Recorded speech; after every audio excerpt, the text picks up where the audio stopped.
settle into your seat, and let me walk you through the whole story from start to finish using plain, everyday words. What you are about to hear will probably turn everything you thought you knew about the last 5 years upside down. A person who stood beside you through birthdays, bad days, and long talks, someone whose smile you trusted, reached a breaking point. Their guilt got so heavy that they finally spoke up. They told the truth about a secret plot that had been running in the background of your life the entire time. That plot was not a small slip-up or a single moment of bad judgment. It was a long, careful plan carried out by a circle of people you thought were friends or family. They met in quiet rooms, chatted in hidden group messages, and worked together to change how everyone else saw you while pretending nothing was wrong. The first big piece of what they did comes down to regular hidden meetings. Picture them around a table or on a group video call. Your name was always the first item on the list. They did not simply gossip for a few minutes, laugh, and move on. They brought notebooks, screenshots, and printed posts. Anything they could find about you. They would say things like, "I'm worried about them," but it was only a trick to seem kind. Under that fake worry, they discussed every move you made on social media, every story you told, and every choice you shared with them in confidence. They asked, "How can we spin this?" They asked, "How can we look caring while making them look unstable?" They made detailed plans the way a coach draws plays on a board, deciding where each person would stand and what each person would say when someone asked about you. They were not sloppy. They practiced their words until each line sounded natural. They even practiced their facial expressions so they could look you in the eye without giving away what they had been saying behind your back. To pull this off, each person in that circle took on a special part. One person's job was to act like the calm, gentle friend. Whenever your name came up, they would sigh and say, "I just hope they're okay," planting a tiny seed of doubt in whoever was listening. A second person was the note-taker and screenshot saver. Their phone and computer were full of your posts, your messages, and pieces of private talks you thought were safe. A third person kept close contact with you. They checked in, asked how you were feeling, and seemed supportive. Then, the moment you shared something personal, they hurried to the group chat and wrote a full report. The last big role was the spreader. That person's task was to whisper the story far and wide, at work, at school, at parties. So even people who hardly knew you would start repeating the same lines, "I heard they're not doing well," or "I heard they're kind of hard to trust." By the time you walked into a room, many ears had already heard a pre-made story about you, and the people telling it felt confident because they were all using the same lines. After those roles were set, the group started something even crueler called triggers, though they used a friendlier word for it so they could feel less guilty. They would invite you to hang out and then change plans at the last minute. They would promise to save you a seat, then forget and leave you on your own. They would leave you out of a gathering and hope you noticed, just to see if you got upset enough to text them in frustration. If you reacted with anger or tears, they circled back to their audience and said, "See, this is exactly what we were talking about." If you stayed quiet, they told people, "See how withdrawn and cold they are. Something is off." It never mattered how you acted, because they could flip the story either way. They were not waiting for the truth. They were waiting for any tiny moment they could twist to fit the tale they had already written for you. While they ran those small daily tricks, they also worked on a slower, bigger plan, isolating you from anyone who might take your side. At first, they dropped gentle hints, almost like a soft breeze you hardly notice. "You know, I worry they seem stressed a lot," they would say to a mutual friend. Or, "Maybe give them some space. They've got a lot going on." The listener might shrug and agree, thinking it was harmless. Weeks later, the group circled back to that same listener with a fresh piece of proof, usually taken out of context. "Remember how we mentioned they were stressed? Look at this late-night post. They're spiraling." By repeating that pattern, hint, proof, worried tone, they slowly pulled each supportive person a little farther from you. This was not an accident. They studied common manipulation tricks online: gaslighting, making you doubt your own memory; triangulation, giving different stories to different people so no one could compare notes; and projection, blaming you for the very things they were doing. They used all three until you might have wondered if you were losing your mind, because every time you tried to speak up they had a smooth answer that made you sound confused or dramatic. Imagine how that must have felt on your end. You shared an accomplishment and got polite nods instead of excitement. You tried to explain a struggle and were gently told you might be overthinking. You asked a friend to hang out, and they were suddenly busy, though you later learned they made time for everyone else. Day by day, your world grew smaller. Your trust shrank. You might have stayed awake at night asking yourself, "Why do things feel off?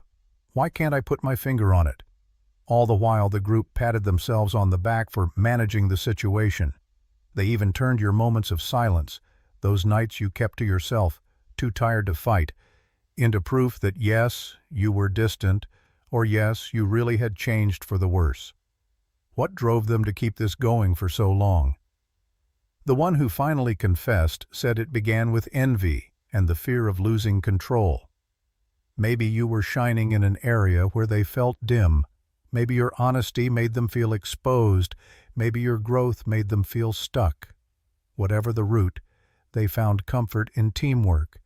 Together, they could scratch that itch of jealousy and still look innocent. Over time, it stopped feeling like jealousy and started feeling like normal life. Cruel acts felt routine. Only when one person's conscience grew louder than the group's approval did the first crack appear. Once that crack showed, the whole wall broke, because hidden things do not stay hidden forever. Screenshots can be, forwarded messages can be read aloud, tears can fall at odd hours, and guilty people can't always keep them in. Now that the truth is out, you may feel waves of hurt, anger, and even relief. Hurt because these were the people who said, "I am here if you need anything," and instead used your private words as fuel. Anger because they stole precious years of trust and made you doubt the solid ground beneath your feet. Relief because those years of confusion were not your fault. You were not overreacting. You were not imagining things. You were under a slow, quiet attack that even the best detective might have missed simply because you believed these people cared. Know this: the fact that you are still standing proves your strength. They tried for years to paint you as fragile, yet here you are, facing the truth head-on while their scheme has collapsed at the first real test of honesty. Where do you go from here? First, give yourself time. Big truths land hard, and it is normal to feel a rush of mixed emotions. Second, gather any support you can trust. People outside that circle who will listen without judging, or professionals trained to help unpack deep betrayal. Third, hold the proof close, but use it wisely. Some bridges may need to burn, some may not. You get to choose. Most important of all, remember that their lies do not rewrite your worth or your past. Those memories of laughter, hard work, and personal wins still belong to you. Even in moments where you were set up to fail, your real self showed up. The group story can fade. Your true story continues, clearer and stronger than before.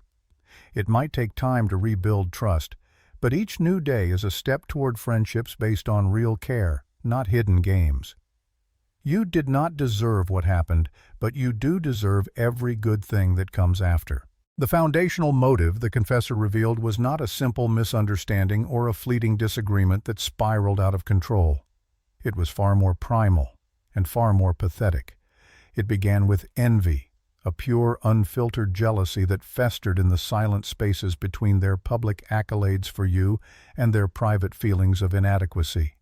You possessed an intangible quality. Perhaps it was your unshakable confidence, your radical authenticity, a tangible success you had earned, or simply a genuine happiness that seemed to radiate from within, that acted as an unwitting mirror, reflecting back everything they felt they lacked. This reflection did not inspire them to improve their own lives. Instead, it made them feel profoundly small. and from that smallness grew a deep-seated fear. They feared your light because it exposed their own dimness, and they feared your autonomy because it highlighted their own conformity. Rather than confronting the uncomfortable work of self-improvement or gracefully stepping back from a friendship they felt unable to celebrate, they made a conscious collective decision. They would tear you down to their level, reducing your stature until they no longer had to feel dwarfed by your presence. However, this initial envy soon mutated into something darker and more systemic. What started as a malicious impulse evolved into a perverse bonding activity, a shared mission that provided their own hollow relationships with a sense of purpose and intense drama. They formed a tribe united not by common interests or genuine affection, but by a common enemy, and that enemy was you. Their friendships with one another deepened and took on a secretive, electrifying quality through their mutual participation in your destruction. They developed inside jokes that mocked your vulnerabilities, shared triumphant secrets when a particular tactic of psychological warfare proved effective, and celebrated small victories, like successfully turning a mutual friend against you, as if they were major strategic accomplishments. You became the invisible glue that held their group together, the ongoing project that gave them something to focus on besides the echoing emptiness of their own lives and the fragility of their own bonds. As they became more deeply invested in the narrative they had fabricated, a psychological phenomenon took hold. They began to genuinely believe their own lies. The confessor explained that some of them had, over time, convinced themselves they were actually doing the right thing. They had repeated the falsehood so often and reinforced them so consistently within their echo chamber that the fictions solidified into their perceived reality. They constructed an elaborate alternate history in which you were the villain, the unstable, manipulative force, and they were the valiant heroes, nobly protecting the wider social circle from your perceived toxicity. This self-deception was their ultimate psychological shield, a constructed mythology that absolved them of guilt and allowed them to sleep at night, effectively rewriting history in real time until the original fabricated premise was entirely buried beneath layers of collective delusion. This delusion was so powerful that it created a cult-like mentality with a single, unassailable doctrine. You were the problem, and any action taken against you was therefore justified. On the rare occasions when a flicker of conscience emerged within the group, when someone would tentatively voice a doubt, whispering, "Maybe we're going too far," or "I'm starting to feel guilty about this," that doubt was swiftly and ruthlessly shut down by the others. They had cultivated a culture where questioning the shared narrative was seen as the ultimate betrayal, and showing any compassion for you was treated as a sign of weakness or naivety. They actively reinforced each other's worst impulses, talking one another out of feelings of guilt and quickly reminding the doubter of the agreed-upon story, effectively stamping out any emerging conscience before it could threaten the group's unified front. The beautiful, poetic irony in all of this, which the confessor explicitly acknowledged, is that their entire campaign was ultimately a catastrophic failure. While they were investing all of their energy, time, and emotional resources into the futile project of tearing you down, you were unconsciously and organically building a life they could never touch. While they were huddled in rooms crafting narratives about you, you were out in the world living your truth. Their entire existence had, without their full realization, become entirely about you, while your existence had long since transcended any need for them. They made you their full-time project, and in doing so, revealed that you held a power over them they could never break. You had already won the unwinnable war simply by continuing to be yourself. And this confession is merely the universe's way of delivering the official scorecard, confirming a victory you had already secured through your own resilience and authenticity. So here's where it all lands, where everything that was hidden beneath the noise comes into full, piercing clarity. The confession isn't just proof of what they did, it's proof of what they feared. They didn't unite against you because you were weak. They united because you were powerful. Because somewhere deep down, they knew they couldn't imitate your courage, your originality, your refusal to bend to their quiet mediocrity. That kind of energy unsettles people who survive on control. They called it concern. They called it boundaries. They called it help.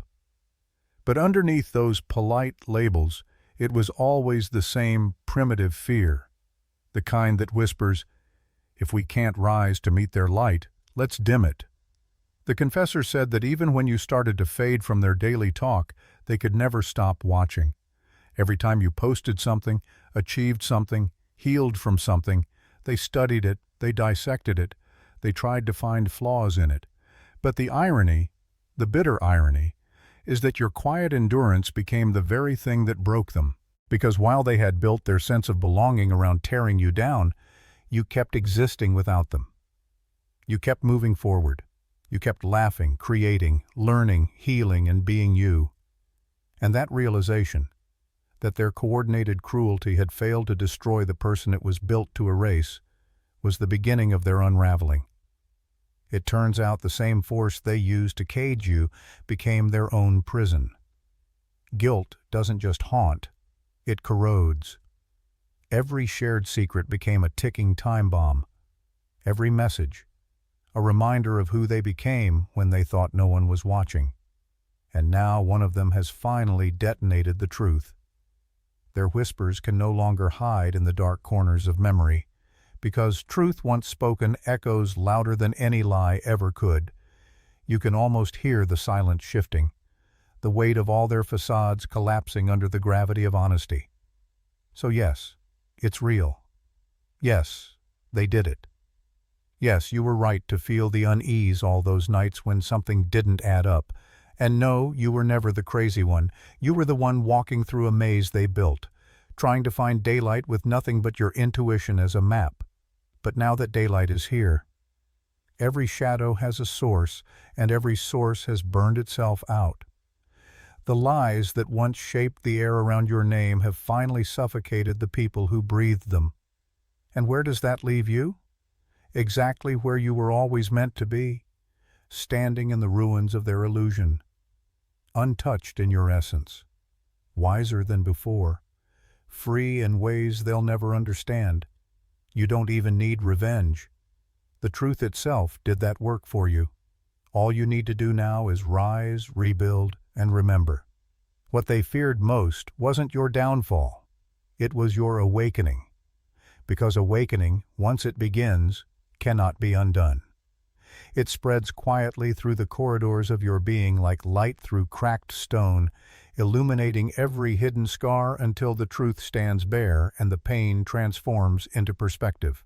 The revelation of what they did, their lies, their envy, their carefully orchestrated deceit, is no longer a wound, but a mirror reflecting how far you've come despite every shadow they cast.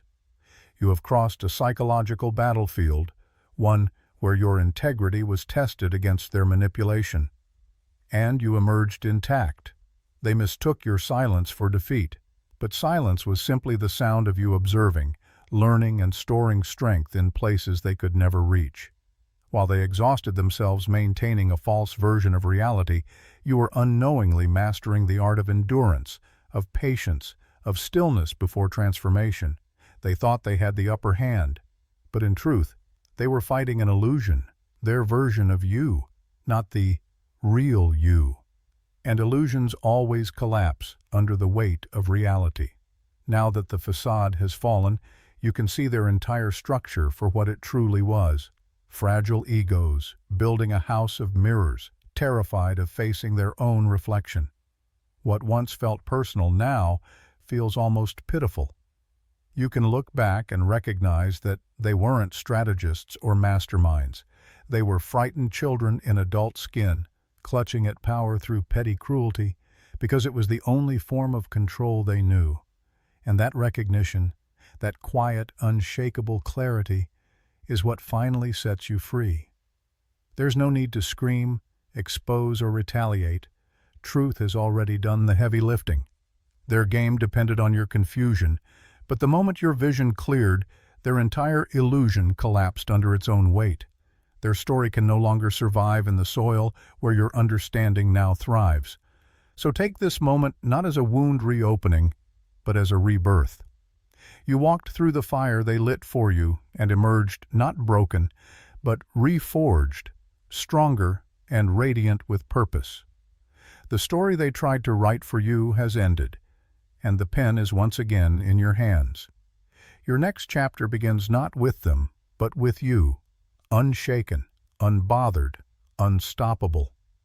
So breathe deeply, lift your chin, straighten your shoulders, and if these words stirred something familiar in your spirit, if you saw your own reflection between the lines, don't let it fade here. Like, share, and subscribe, because this isn't just a story of survival. It's a mirror for every soul that's been betrayed and still chose to rise. And if you're ready to stand beside others who've turned their pain into power, join the membership. Together we keep the light alive.